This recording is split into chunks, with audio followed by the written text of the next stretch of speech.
Today, Adele's family is leaving their island to go pick wild pears in the mountains. After that, they'll harvest their own honey. And just before heading home, they make an unexpected discovery of some ripe berries.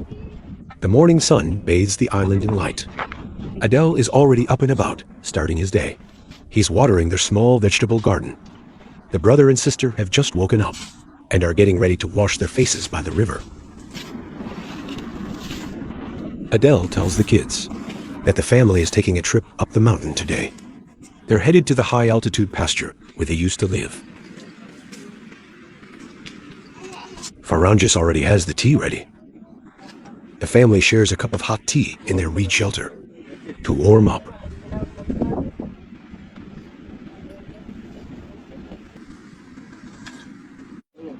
After tea, Adele calls Zainab over to go check on the chicken coop. Before they leave, the family's livestock must be taken care of properly, with plenty of fresh water. Once everything is ready, Adele, his wife, and the children prepare to leave the island. They're off to the mountains to gather some wild fruit and harvest their own honey, bringing home the mountain's bounty. It's a supplement to their daily food, and also a small, pleasant surprise in their lives. The family wades straight across the river. The water isn't deep in this spot, but every time they leave the island, they can't help but get their pants wet. But to them, it's really no big deal. Since they chose to make their home on this island, the hardships and inconveniences of daily life have long become a normal part of their routine.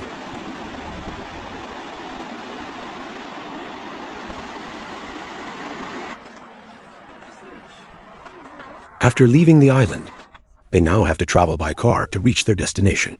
Because it's a long way, they park their car here in this open area.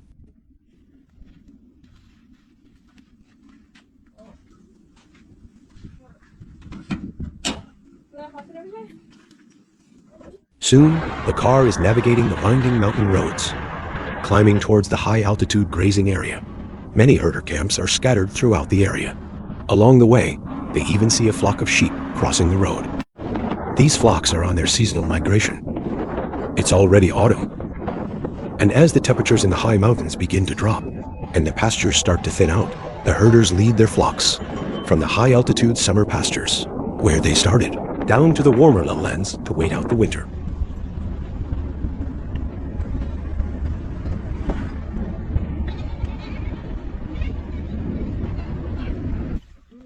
The family arrives at the base of a hillside to look for wild fruit to pick. This slope has a lot of vegetation, which often means some wild fruit trees are growing here too. Before long, they find a thick wild pear tree. A few wild pears are scattered among its branches. Adele takes a drink of water first, resting for a moment. His oldest son is already munching on a wild pear. Then Adele climbs the tree to pick the fruit from the branches. The fruits aren't very big, and they're hidden among the leaves. It's hard to spot them without getting close. The pears he picks are tossed right onto the ground. He'll have the kids help pick them up later. These wild pears are small, and their flesh is quite firm. Unlike the delicate fruits you find at the market, they don't bruise easily.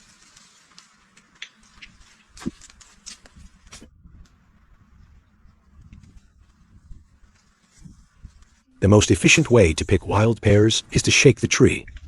You can get a whole bunch of them at once. Afterward, the whole family gets busy under the tree, picking up the wild pears scattered on the ground one by one. These wild pears, ... are nature's original version, a gift from the wild. The pears we buy at the market, on the other hand, are mostly cultivated varieties, developed over a long time through grafting and selective breeding. Those fruits are large and juicy, and very sweet. Wild pears, however, retain many of their original traits. They've hardly been modified by humans at all. Because they grow out in the wild, they often have wormholes, spots, or cracks. The taste of a wild pear can be quite complex. Some are sour, some are tart, and some are even a little bitter. But for these nomads, this original flavor is what they're after.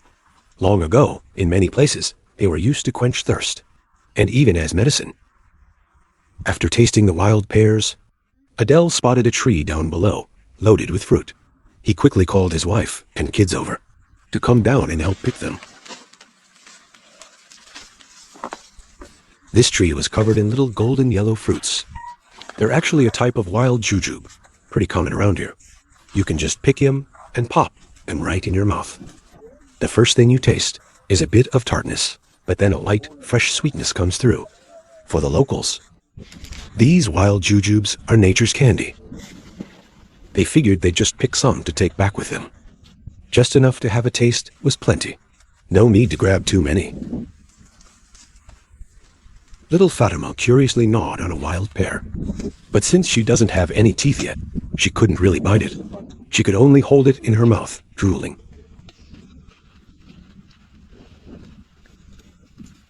After that, the family kept heading along the mountainside.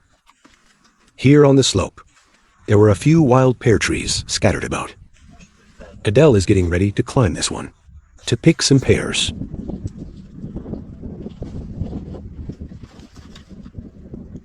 Just then, a strong wind kicked up. Faranges and their oldest son weren't just standing around either. They were picking the small wild berries nearby. Zainab held her little sister, sitting in the shade and looking after her. Adele used a stick to whack the branches. With a rustling sound, the leaves shook, and the pears started dropping from the tree, one after another.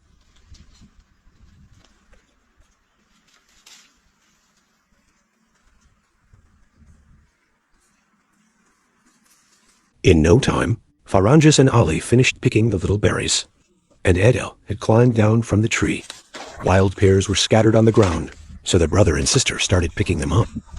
The pear tree didn't have a whole lot of fruit, mainly because there wasn't much rain this year. But to get even this many, they felt pretty lucky.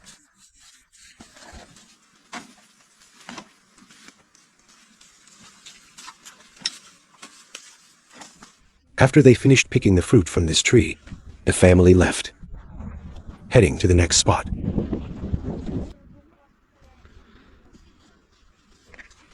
The tree up ahead was covered in old, tattered strips of cloth. Someone had intentionally tied them there. Around here, trees like this are called wishing trees, or holy trees. This kind of wishing tree is actually a very common cultural thing. In many parts of China, you can see similar traditions. Adele kept driving along the mountain road. Before long, he pulled the car over to the side of the road. There was a mountain spring here. Adele planned to grab a water bottle and fill it up. In a little bit, he needs to go check on his bees. And this water is for them to drink. This water comes from an underground spring, a common source of groundwater in the mountains. It seeps down through cracks in the rock layers and eventually comes out naturally in low-lying areas. This area is also a grazing spot for herders, but they've all moved on for the season by now, migrating to other valleys or lower lands. All that's left is this pipe and the spring water, a reminder of the life that was once here.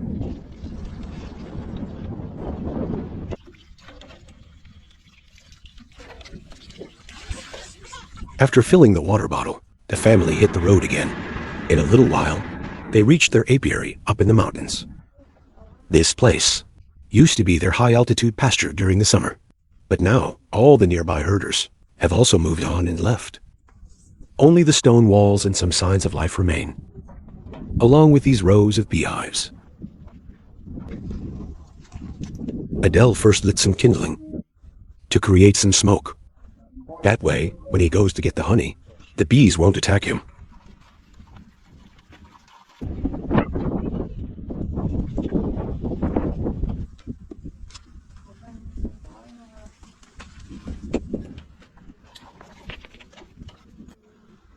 Adele took out a honeycomb frame. This one was mostly ripe. The bees had already capped the lower half. The upper part still had some empty cells, or uncapped honey. He took out a second frame to check it out, but then he put it back. In the end, he decided to take the first frame, the one that was mostly capped. The bees that were shaken off will just find their way to other honeycombs and keep making honey, raising larvae, or building out the comb. For them, it doesn't matter which comb they're on. It's all one big family. This whole honeycomb is a glistening golden yellow color, almost translucent. Most of the cells are already brimming with honey. It looks nice and full. He places the honeycomb he just removed into an empty hive box to make it easier to carry back. Next, they start adding water to the hive. This is a crucial step. The bees need water to regulate the temperature and humidity inside the hive. They also use it to dilute the honey to feed their young. Every so often, they have to come up the mountain to check on them. Otherwise, the bees might not make it if they run out of water. Adele pulls out another frame of honeycomb. The bottom half is mostly capped, which means it's fully mature. The quality looks pretty good. He decides he'll take this one too. After checking all the hives, he only takes 2 frames. He leaves the rest for the colony to get through the cold winter ahead. The family gets ready to head back. But up ahead, there's a wild fruit tree. They decide to pick some to take home.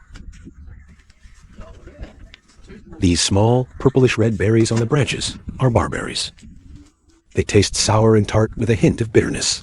But in traditional medicine, they're known for being highly valuable. In fact, the well-known compound berberine is extracted from this very plant. It's known to have anti-inflammatory and anti-diarrheal properties. They gather them to use both as a seasoning for their meals and as a natural remedy to keep on hand. The family quickly gathers enough barberries. With their bountiful harvest, they drive down the mountain road, back to their island home.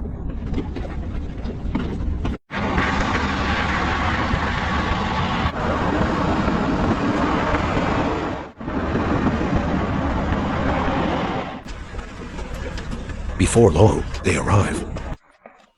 Adele takes the honeycomb out and places it in a bag.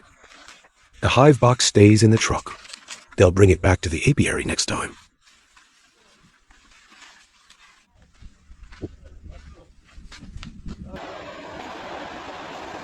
Now comes the trickiest part of their day, something they have to do every single time: crossing the river to get home. Living on an island like this is all about trade-offs. The water surrounding the island acts as a natural barrier. It's not easy for people to come and go, which gives them more peace and privacy. They can also fish whenever they want and grow their own vegetables. But it also means having to put up with getting your clothes soaked every time you cross. And when the water level rises and the current gets rough, it adds a whole new level of danger.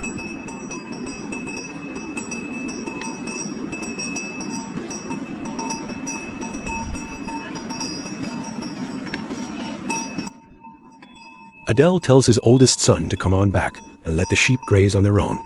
These sheep cross the river every day to graze on the hillside by themselves.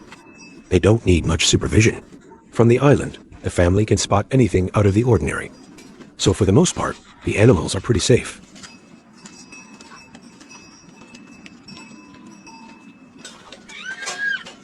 Once his son is back, the family gathers around to enjoy the day's harvest.